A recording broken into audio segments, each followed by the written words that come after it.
আজ ঢাকা মহানগর উত্তরে ৬টি আসনের জনসভায় অংশ নেবেন বিএনপির চেয়ারম্যান তারেক রহমান।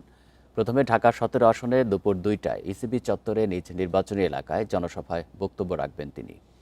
এরপর ঢাকা ১৬ আসনে পল্লবীর ২ নম্বর ওয়ার্ডের লাল মাঠে ২টা ৪০ মিনিটে, ঢাকা ১৫ আসনে মিরপুর ১০-এর সেনপাড়া আদর্শ সরকারি উচ্চ বিদ্যালয়ে ৩টা ৩০ মিনিটে জনসভায় বক্তব্য রাখবেন তারেক রহমান।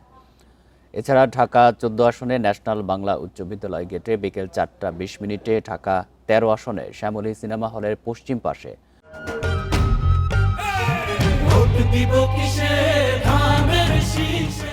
শ্যামলী ক্লাব মাঠে ৫টা ১০ মিনিটে এবং ঢাকা ১১ আসনে বাড্ডা সাঁতারকুলের সানভ্যালি মাঠে সন্ধ্যা ৬টায় জনসভায় বক্তব্য রাখবেন বিএনপি চেয়ারম্যান।